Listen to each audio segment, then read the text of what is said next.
Hi friends, मैं हूं आपके साथ नम्रता। द कश्मीर फाइल्स थिएटर्स में जमकर तहलका मचा रही है। शुरुआत में भले ही इस फिल्म का कोई प्रमोशन ना कर रहा हो, इसकी बात करने से बच रहा हो, लेकिन जैसे जैसे इसे दर्शकों का प्यार मिल रहा है, वैसे वैसे अब हर कोई इसकी चर्चा कर रहा है। फिल्म देखकर बाहर निकल रहे दर्शक या तो रोते हुए दिखाई दे रही हैं, या तो जय श्री राम के नारे लगाते दिख रही हैं, या फिर दूसरों से इस फिल्म को देखने की गुहार लगाते हुए नजर आ रही हैं। अब इसी कड़ी में बॉलीवुड के खिलाड़ी कुमार यानी अक्षय कुमार ने भी फिल्म को लेकर अपनी राय रखी है। 11 मार्च को रिलीज हुई फिल्म द कश्मीर फाइल्स को लेकर एक्टर अनुपम खेर ने दरअसल एक ट्वीट किया। इस ट्वीट में अनुपम खेर ने लिखा, लोगों का प्यार, कश्मीरी हिंदुओं के आंसू, विवेक अग्निहोत्री का धैर्य, साहस, द कश्मीर फाइल्स की पूरी टीम की मेहनत और सबसे ऊपर बाबा भोलेनाथ का आशीर्वाद। सच की जीत कभी ना कभी तो होनी थी, 32 साल बाद ही सही।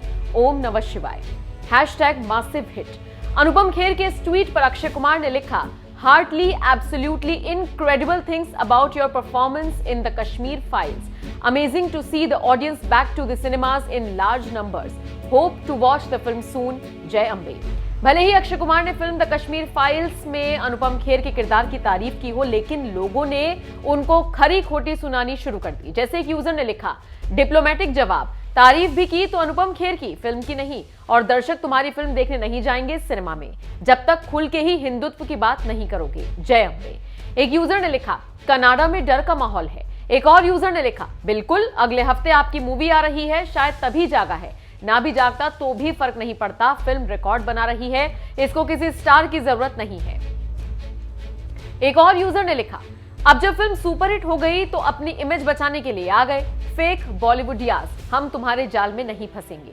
तो देखा आपने, कश्मीर फाइल्स की तारीफ करना भी अक्षय को भारी पड़ता हुआ नजर आ रहा है। आपको बताते चले, फिल्म को जबरदस्त प्यार मिल रहा है। बॉक्स ऑफिस पर भी फिल्म शानदार कमाई कर रही है। हाल ही में फिल्म की पूरी टीम ने प्रधानमंत्री नरेंद्र मोदी से मुलाकात की थी, जिसकी कुछ तस्वीरें सोशल मीडिया पर वायरल हो रही हैं। इस फिल्म को प्रधानमंत्री मोदी से भी खूब सराहना मिली है। खबर यह भी है कि हरियाणा के बाद अब गुजरात और मध्य प्रदेश में भी फिल्म को टैक्स फ्री कर दिया गया है। दिन पर दिन ये फिल्म सफलता के झंडे गाड़ रही है। बहरहाल, आपका इस खबर पर क्या कहना है, कमेंट करके अपनी राय हमें जरूर। बहुत मुश्किल होता है उस किरदार को प्ले करना जो आपने महसूस किया हो, बिकॉज महसूस करना जो है, when you are performing that as an actor, सिर्फ महसूस करना काफ़ी नहीं होता है, बिकॉज आपको एक फिल्म के दायरे में एक्टिंग करनी है। तो इस फिल्म के दो पहलू हैं, as an actor and as a person. तो जहाँ तक पर्सन की बात है, आप कितना भी महसूस कर लो, अगर वो एक्टर अच्छा नहीं है तो वो पर्दे पर उस दर्द को, उस तकलीफ को नहीं ला सकता है। महसूस तो हम सब लोग करते हैं, हम सब लोग दुख महसूस करते हैं, हम तकलीफ महसूस करते हैं, खुशी महसूस करते हैं, हंसते हैं, रोते हैं, but everybody can't act it out. It's a job of an actor to do that. So I want to separate two issues over here. One is that just because I'm a Kashmiri Pandit does not mean that I will be able to portray that pain brilliantly unless I can project what I'm feeling. जब विवेक ने मुझे पता लगा कि वो ये film कर रहे हैं और उन्होंने मुझे ये रोल दिया, और सबसे पहली बात जो इन्होंने मुझे बोली कि मैंने कहा इस कैरेक्टर का नाम क्या रखा है, तो इन्होंने कहा पुष्कर नाथ। पुष्कर नाथ मेरे पिताजी का नाम है, मेरे अपने पिताजी का। तो हम जब देहरादून पहुँचे इसकी शूटिंग करने के लिए, तो मिथुन जी और पुनीत और दर्शन ऑलरेडी शूटिंग कर रहे थे। अलग से एक फिल्म का माहौल ही कुछ अलग था। ऐसा लग रहा था कि कुछ बहुत ही इम्पॉर्टेंट फिल्म बन रही है, क्या हो रहा है, क्या सिचुएशन है। हम तो बाहर से आए थे, फ्लाइट से ऐड किए थे, रास्ते में खाना वाना खा के गए थे, and then it dawned on me what it is to be playing Pushkar Nath, a simple normal human being जिसको कोई दुनिया की ऐसी चीज़ों का पता नहीं है। I was representing a normal Kashmiri Pandit from Kashmir, which my father represented very well, and then it was difficult to do that role, because how do I separate the emotions of Anupam Kher from the emotions of actor Anupam Kher? What is real and what is acting? So from that point of view, it was one of the most difficult roles. He he gets dementia, he does not know what is happening, he has to, and on top of it, I was doing scenes with Darshan, who was not on the same wavelength as a character of Pushkar Nath. So it was a difficult job. Plus कहानी वो थी जो मैं सुन चुका था अपने रिश्तेदारों से, करीबी रिश्तेदारों से, मेरे मामा से, मेरी माँ से, और हम सब वो अंडर द रग उसको जब छुपाते हैं ना, जब तकलीफ बहुत ज़्यादा होती है तो उसको दबा के रखते हैं. That's why it turns into depression. But I am so happy that Vivek, you and Pallavi, you made this film because आप लोग तो बहुत सारी चीज़ों से जूझते हैं एज जर्नलिस्ट, बट इस कमरे की खामोशी बताती है कि आज आपको भी कहीं तो झटका लगा है.